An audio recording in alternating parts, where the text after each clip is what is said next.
guys, you're welcome back to my channel. I'm Benita Ezine Igbo, and you are welcome back to another talk show on B Moments.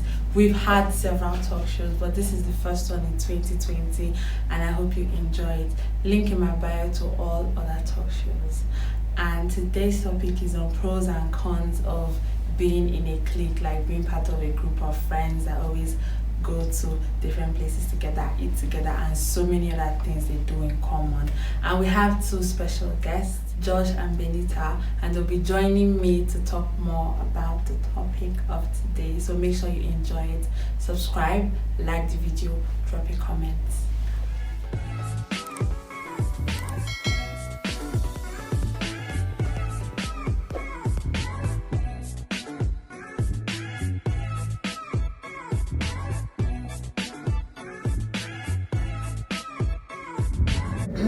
So we have our guests at the house, Josh. Hello.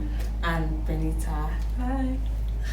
So we're here to talk about the pros and cons of being in a clique. And first of all, I'll give you the meaning of what a clique is. I know many of you know what a clique is actually, but I'll just have to say it. So a clique is like a group of people, like a small group of people that are always together, basically have similar interests in almost everything, and they always love to be together, to the extent that they don't really like to involve other people in their business, just them like doing almost the same thing all the time. Like, go forward to talk about the pros and cons of being in a clique, and we're going to start with the cons. That is actually like the disadvantage of being in a clique. So Josh, Okay, yeah, about that, to me, from my own point of view, I can say that I actually don't see any disadvantages of being a clique. okay. To me, there's always an advantage. There's just basically advantage. You understand? Because just like what you said initially, like now a clique is a group of individuals with probably a common interest. Now I'll give you guys an example. During my first year, we actually like this a number of 12 individuals. We are always together. You understand? Now, in the sense that if you're actually looking for any efforts, you understand, you can just meet one like, hey, where's Josh? At that point in time, that person knows where I went to or where I'm sitting down currently. You understand? Now then, okay, also in the process of being a clique, you tend to find out that you can actually learn from each other. You understand? I might actually know something, and one other person in that clique doesn't know what that thing entails or what it is. You understand? Now, it's now my kind of obligation to just tell him, hey, see, this is what I'm doing. This is how to do it. Understand? Immediately he learns from me. This is also one of the advantages of being in a clique. Understand? Okay, now let me touch the part of the negative aspect of it, or rather disadvantages of it. Now there's a saying that you attract the energy you give. You understand? Now, cliques can actually be good or bad. Sure. You understand? Now, you can let's see somebody that grew up in the hood or whatever you call it, the streets and everything. Now it tends to be an armed robber. You can't expect somebody that's an armed robber to start attracting a positive energy towards him. You understand? You see that he will keep rolling with people like him. You understand? Now that's when the clique is actually bad. But people tend to generalize the whole thing that belonging to some certain group is bad. No, it depends on what the group is doing. You understand? That's actually my own point of view about the whole thing. And like when it comes to the cons of the whole thing, like the disadvantages, I feel like there's this stereotype that goes with it. Like, once they're always together, people don't even get to know them. They're just like, okay, they're snobs, they're this. They call them names. See, the thing is that no matter how we try to avoid that, there's always going to be a segregation. Now, even in the financial aspect, there's the rich and there's the poor. You understand? Now, is it that you belong to the rich club or you're among the poor masses?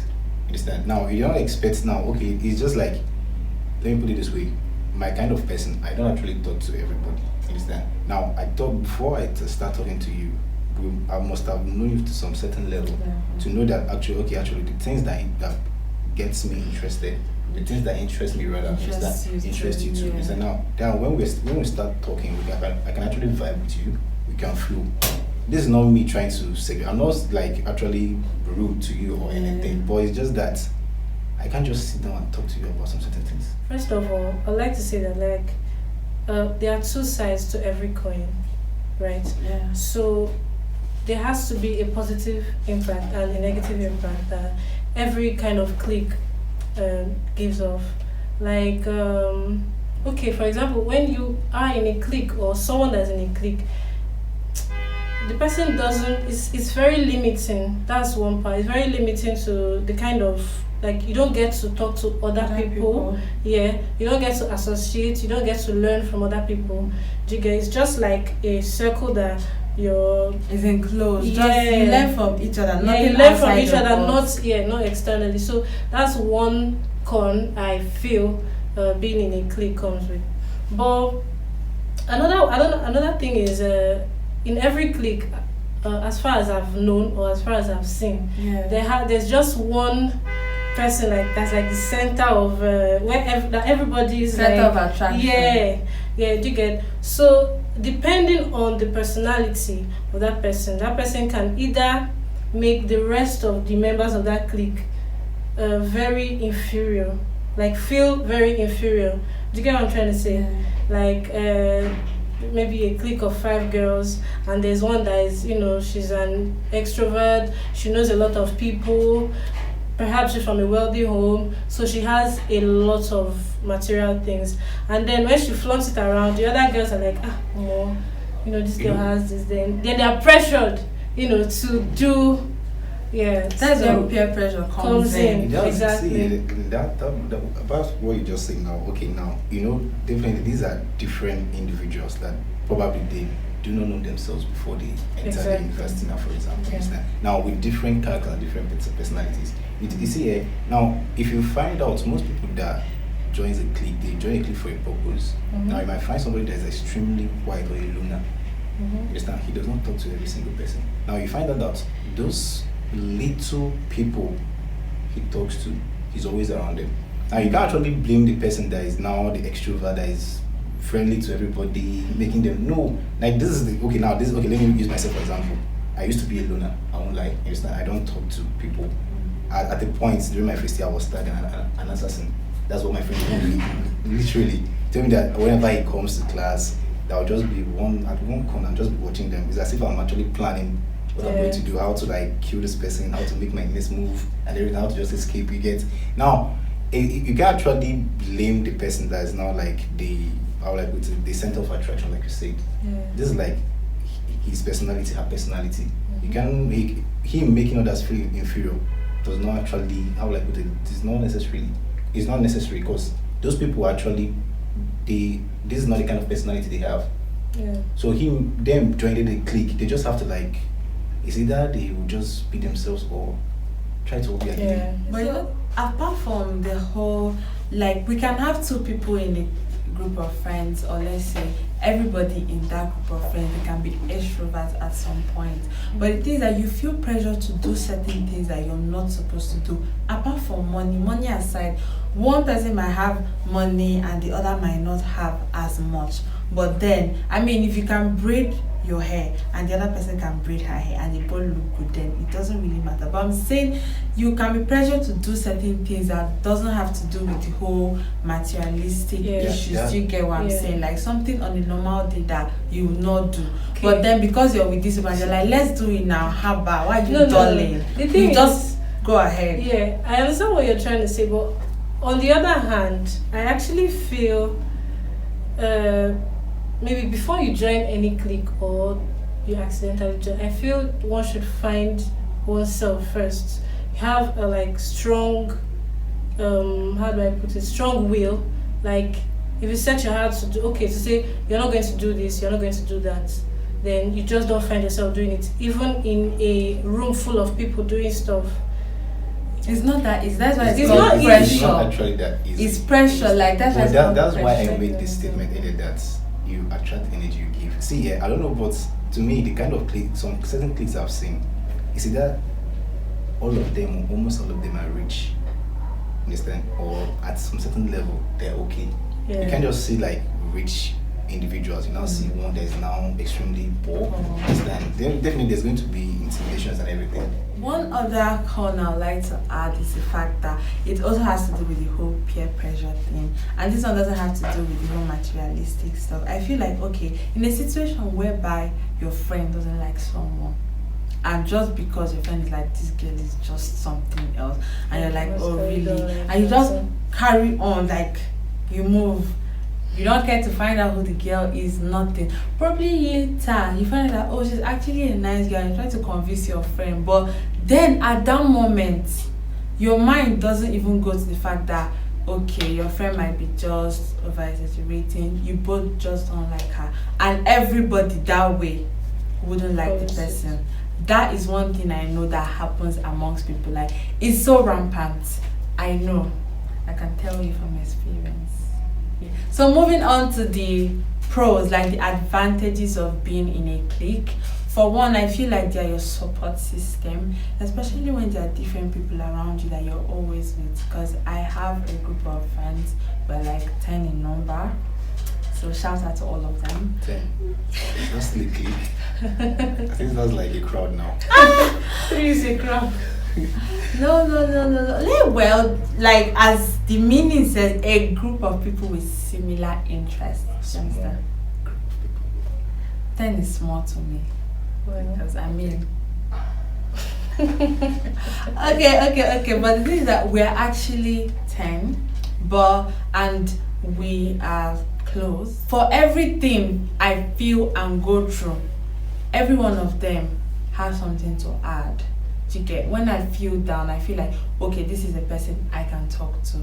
When I have an idea in my head and I need someone I need to like talk to and put this thing together, I know someone amongst them that I can talk to. Do you understand me? So I feel like they support you in so many ways. And when you have people around you that help establish your life and push you positively, then actually is a good thing. And like he said at first, for everywhere I'm at, I know that you call one of my friends and they're like, okay, this is actually what's happening. You're never stranded. That's one thing I want you guys to understand. You're never stranded when you have this friend or that friends or these friends that actually that like help you out at every point. Yeah. Necessarily make it look as if I'm going to enter a clique with them. Now, at some certain level, maybe, okay, like I'm actually a business kind of person, understand? Now they want to learn, good and fine, but aside from that, can I actually sit down and talk about something that makes sense with you? You find that the kind of conversations they engage in is not something I can actually want to talk about. Understand? Yeah. So that's like, I can't, if I'm good, I'm definitely going to be attracting good people towards me. That's just the basic truth. Yeah. You get my point? Yeah, and attracting the right kind of people with the basic knowledge you have as a good person that you are, I think you'll be able to detect the good from the bad and detect who you would want to associate yourself with more often than the others, and that's where adding value to life comes in. And then there's something else, you know, like you said, the person you are, you attract those people. So I feel like if you feel you're a good person and at the end of the day you're not, if you also become a person that has pride, there's certain kind of people you attract, and then you cannot blame the situation because it's just you. Sometimes I feel like when people feel like their friends pressure them to do something, they should think deep to find. When you think deep, you realize that this is something you actually wanted to do, but then you just found somebody that pushed you towards it. Do you understand me? It could be pushing you towards something good or bad, but at the end of the day, I feel people blame their friends much. Oh, I was pressured into doing this, or they'll say, oh, because of her friends, that's why she did it. But at the end of the day, you wanted to do it, and at that point, you found it interesting later. I believe nobody actually forces people to do anything. Do you get? You can be. It could be very tough at that moment. It could be very hard to resist the temptation or whatever it is. But at the end of the day, it's your decision to make. Yeah. But okay, now you're talking based on the clique, yeah? Yeah. If you're trying to pressure you to do something. Okay, now let me give you an example in what you just said now. As we let's say now the kind of clique you're in, they're the party type. Understand? And along the line, you're not really into that. Now, don't you know that within that clique now there's going to be a segregation? They will start like keeping your dark side of some certain things they are going to do. Like, oh, okay, yeah, Benita, she won't really want to do this. Well, you don't belong in that clique. Thank you. Then you don't belong there. Then you just walk away. Like, and that's another like con. If you're not really into like you don't have similar interests with them or you don't vibe with them, at the end of the day they keep pushing you away. So you just keep moving till you find your own set of people. If it's people that want to be going to church every day, it's fine. Reading people is fine. But the truth is, I know that my friends, we love to have fun. But at the end of the day, we don't forget what we're supposed to do. We read too, we have fun too, we go to church too. So just find yourself and make sure that you're just with people that all around they have something to like comfortable with, and that will not make you feel like okay, you're just always on this side of the life. You don't want to like cross over and see how the other side. Thank you. So okay, before we like end this, I want to ask a question. As a guy, if you want to enter a relationship, do you consider the fact that okay, this person is a clique and you're like it's a no for you? Do you check like this whole stuff? Because I feel like some guys, or in fact people in general, they do check, oh, he's in a clique, I don't want to date him, or she's in a clique, she's going to tell. Okay, now coming to that part, the guy in question that is saying this, that okay, he's not going to date this girl because of the fact that the girl is in a clique. Is the guy not in a clique too? It's like it goes both ways now. Like what I said, these are the people she's comfortable with. So in a situation whereby you're fucking up your relationship, she needs somebody to talk to. And these are the people she will run to. She will be like, okay, I'll tell her, okay, see, this is how to go about this. Okay, see, my guy did the same thing with me. This is how I handled it. Understand? They will give us some certain advice on how to go about in a whole relationship. So let me tell you the truth. The truth is that at in this life, you just have to belong somewhere. Definitely. It's either if you're the bookworm, you find out that the people around you are going to be the kind of people that you risk too much. You understand? If you're the business person, they say your circle is just going to be all about business. The football type, yes, all of you guys, the gaming type. So basically, you just have to belong somewhere. You understand? So that's my own point of view on the question. Okay, so Benita, I don't think I would consider fine, but I don't think it's going to discourage me from being in a relationship with that person. Okay. Like in fact, I would even want to know like who you hang out with, your friends and all that. So I don't think so. Okay. Me personally, I feel like it's one thing. It puts me off like that instance. Like nah, I don't know why. Yeah, I have. Because you feel like yes, I'm in a clique. You don't want to take it anymore. I don't understand. So in the situation whereby when you start fucking up, his friends don't know what. No. Okay. Apart from that, like the truth is, at the end of the day, I feel like once I'm comfortable with you, I could put up with it. And I believe that in every clique, like there's someone you're actually that close to, that when there's too much mess up, that okay, maybe it's just this one guy that he's going to tell, or there's something so personal that you know that okay, it's just this person. But truth is, if I'm comfortable, I might actually try. But at that instance, like when I find out, it's just like a no for me. But if we keep talking and the love or the attraction is like there, we're like okay, why is it a no? I feel like I don't want my business to be all over. And when it comes to this whole clique thing, they tell all of them, like they just tell okay, everybody. Now I'm going to throw this question to you now. Assuming that this particular guy you're going to date now, assuming okay, does not belong to a clique per se, you understand? And he starts messing up, won't you tell your friends? Like, hey, this is what my guy is doing, I don't like it, but I don't know how to tell him, I don't know how to go about it. Thing is, yes. Or truth is, it's me being selfish, but I feel like this is just You're me. actually contradicting yourself here, exactly. Or okay, let me now ask you. Or like you said, the guy is now messing up and everything, and you don't want to talk to your own friend or your own friends because you feel you're going to look pathetic. So you really want to talk to somebody, then you need to talk to his friend, and he doesn't have. No, there's no way there's no way someone is just alone. And definitely, even if it's just one friend he has, or his brother, or something, you get. There's someone. I'm telling you, I know someone that is like that, or more. Like if he hasn't, if you don't even like, who do I talk to about this guy now? Who like this guy literally locks himself in the room. No, then before you see him is when he's going to school. Nah. It's obvious that sharing similar interests and participating in same activities with people allow you to form friendly groups. So it is left for you to choose what actually you're comfortable with. So if you feel like you're not comfortable with this thing happening amongst people, that group of friends, or you feel like you're just getting into this stuff and it's not nice, then walk away.